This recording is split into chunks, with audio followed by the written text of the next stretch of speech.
होली रंगों और खुशियों का त्योहार है और इस होली में बना रही हूँ सबकी फेवरेट गुजिया, लेकिन एक हेल्दी ट्विस्ट के साथ। न मैदा न डीप फ्राई। आज हम बनाएंगे गेहूं के आटे की एयर फ्रायर गुजिया। चलिए शुरू करते हैं। सबसे पहले मैं ले रही हूँ 2 कप रेगुलर शरबती गेहूं का आटा। यह बिल्कुल सामान्य घर में इस्तेमाल होने वाला आटा है।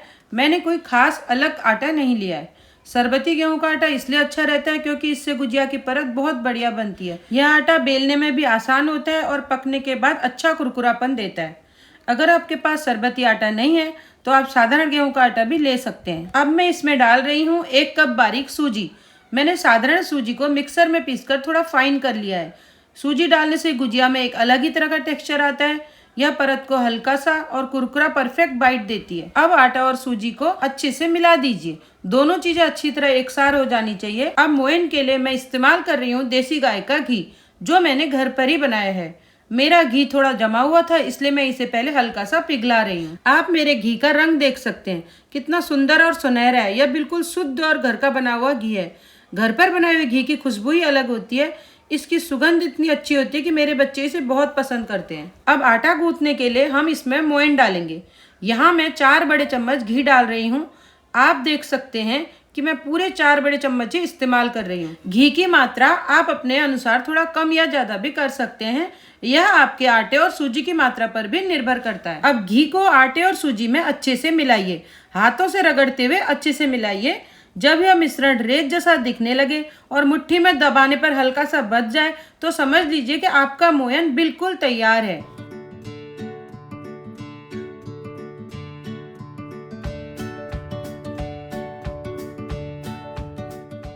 जब यह रेत जैसा लगे और मुट्ठी पर दबाने पर एक सख्त सा गोला बन जाए जो हल्की सी दबाने पर टूट जाए तो समझ जाइए आपका मोयन परफेक्ट है। मैं यहाँ आपको कंसिस्टेंसी दोबारा दिखा रही हूँ। अब हम 1 छोटा चम्मच सेंधा नमक और 1 छोटा चम्मच बेकिंग पाउडर डालेंगे। अब धीरे धीरे दूध डालते हुए आटा गूंथना है। एक साथ दूध नहीं डालना है। यहाँ पर मैंने पूरा आटा गूंथने के लगभग 1 कप दूध का इस्तेमाल किया है। हमें नॉर्मल आटा चाहिए, न ज्यादा नरम न ज्यादा सख्त।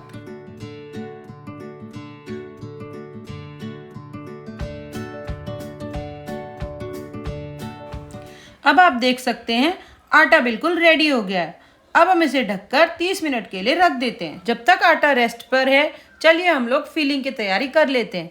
फिलिंग आप अपने टेस्ट के अनुसार रख सकते हैं, चाहे तो आप मावे की रख लीजिए या सूजी की या खोपरे की। और आज यहाँ मैंने फिलिंग के लिए लिया है आधा किलो मावा या खोया। इसे हल्की मध्यम आंच पर भूनेंगे। 7 से 8 मिनट तक पकाएंगे, जब तक यह बिल्कुल खिला खिला ना हो जाए और खुशबू ना आने लगे। खोया सीधे इस्तेमाल नहीं करना चाहिए। जब हम इसे भूनते हैं तो इसका कच्चापन खत्म हो जाता है और स्वाद भी गहरा हो जाता है। धीरे धीरे यह भुरभुरा होने लगेगा और इसकी खुशबू फैलने लगेगी। अगर खोया अच्छी क्वालिटी का है तो हल्का सा घी भी छोड़ने लगेगा। रंग भी थोड़ा बदलकर हल्का क्रीमी से या हल्का सुनहरा हो जाता है। ध्यान रखिए, आंच ज्यादा तेज नहीं होनी चाहिए, वरना खोया नीचे से जल सकता है। इसे पेशेंस के साथ भूनना बहुत जरूरी है। अब आप लोग देख सकते हैं मेरा खोया बनने लगा है। अगर आपका खोया भी इस तरह दिखने लगे तो समझ जाइए कि आपका खोया बनकर बिल्कुल तैयार है। जब यह तैयार हो जाए तो इसे थोड़ा ठंडा होने के लिए रख दीजिए। अब बारी है ड्राई फ्रूट्स की, क्योंकि गुजिया की असली जान उसकी फिलिंग में ही होती है। सबसे पहले काजू, यह फिलिंग को अच्छा रिच और क्रीमी स्वाद देता है। फिर बादाम, इसमें एक अच्छा सा हल्का क्रंच आता है। और ये रहा पिस्ता, रंग भी बढ़ाता है और स्वाद भी। अब किशमिश, बीच बीच में मीठा और रसदार स्वाद भी देती है। और ये रही चिरौंजी, पारंपरिक मिठाइयों का बहुत खास हिस्सा। अब सौंफ, इसमें हल्की सी खुशबू भी आती है। और ये रहा सूखा नारियल का बूरा, इसमें फीलिंग और भी भरपूर लगती है। और अंत में मिठास के लिए पिसी हुई खांड। आप चाहें तो इन सभी चीजों को सीधे मावा में भी मिला सकते हैं, लेकिन मुझे काजू, बादाम और पिस्ता थोड़े छोटे टुकड़ों में पसंद है, इसलिए मैं इन्हें पीस रही हूँ। मैंने मिक्सर जार में काजू, बादाम और पिस्ता डाले हैं, साथ ही सौंफ भी डाल रही हूँ, ताकि खाते समय सौंफ अलग से मुंह में महसूस ना हो। और ध्यान रखिए, इसको बिल्कुल भी बारीक पाउडर नहीं बनाना है। इसे पूरी तरह महीन नहीं करना है, बस हल्का सा दरदरा रहना चाहिए ताकि टेक्सचर बना रहे। अब इन सारे ड्राई फ्रूट्स को मैं भुने हुए मावे में डाल रही हूँ। इसके साथ ही मैं डाल रही हूँ नारियल का बूरा, चिरौंजी, किशमिश और पिसी हुई खांड। अब इन सबको अच्छे से मिला लीजिए और स्वाद को और बढ़ाने के लिए अंत में थोड़ा सा इलायची पाउडर डाल दीजिए। अब मैं इन सब चीजों को हाथ से अच्छी तरह मिला रही हूँ। हाथ से मिलाने से सारी सामग्री बराबर फैल जाती है और टेक्सचर भी साफ समझ में आता है। धीरे धीरे मिलाइए ताकि मावा और सारे ड्राई फ्रूट्स आपस में अच्छी तरह एक सार हो जाएं। अब सारी चीज़ें मावा के साथ अच्छी तरह मिल गई हैं। फिलिंग दानेदार, खुशबूदार और पूरी तरह रेडी है।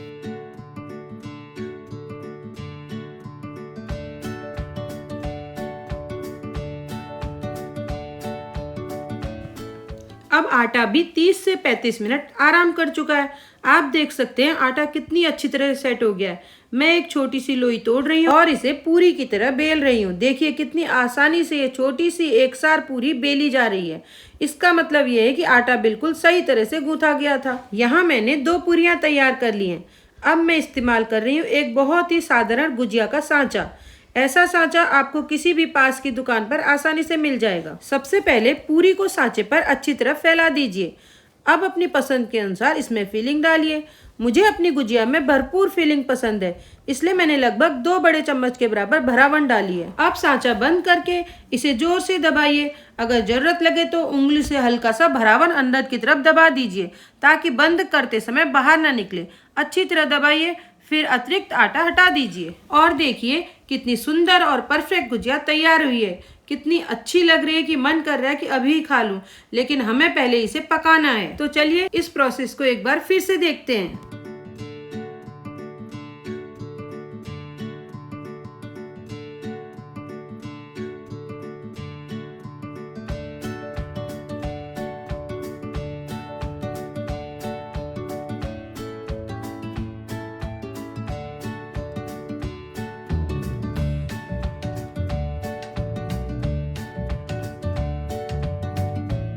देखिए फिर से मेरी गुजिया कितनी अच्छी तरह से तैयार हुई है। इसी तरह मैंने लगभग 35 से 40 गुजिया तैयार कर ली हैं और अब समय है इन्हें पकाने का। अगर आप चाहें तो इसी समय तेल गरम करना शुरू कर दीजिए और इन गुजिया को डीप फ्राई भी कर सकते हैं। लेकिन जैसा कि मैंने वीडियो की शुरुआत में बताया था, आज मैं इन्हें हेल्दी तरीके से बना रही हूँ। तो आज मैं इन्हें बनाने के लिए अपने एयर फ्रायर का यूज कर रही हूँ और इन सारी गुजिया को बिना एक बूंद ऑयल के बना रही हूँ। मेरे एयर फ्रायर में एक बार में 6 गुजिया आराम से आ गई हैं। अब अच्छा सुनहरा रंग लाने के लिए मैं ऊपर से हल्का सा दूध ब्रश कर रही हूँ।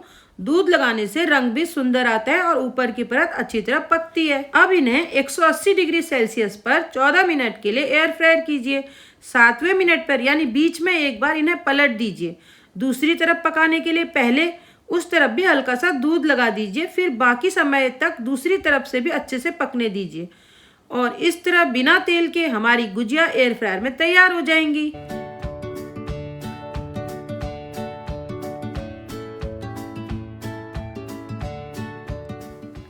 और देखिए हमारी गुजिया पूरी तरह तैयार है।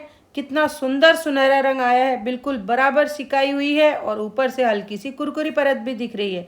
यकीन ही नहीं होता कि इसमें एक बूंद भी तेल नहीं डाला गया है। बाहर से एकदम क्रिस्प और अंदर से मावा और ड्राई फ्रूट की भरपूर खुशबूदार फीलिंग और किनारे भी कितनी अच्छी तरह से सील हुए हैं। कहीं से भी भरावन बाहर निकली ही नहीं है और सच में इतनी सुंदर बनी है कि इंतजार करना बहुत ही मुश्किल हो रहा है। अगर आपको मेरी यह रेसिपी पसंद आई हो और यह मेरा पहला वीडियो है तो प्लीज़ मेरे चैनल को सपोर्ट कीजिए। वीडियो को लाइक करना, शेयर और सब्सक्राइब करना मत भूलिए और कमेंट करके ज़रूर बताइएगा कि आपको यह हेल्दी गुजिया कैसी लगी। आप सभी को मीठी और रंगों भरी होली की ढेर सारी शुभकामनाएं।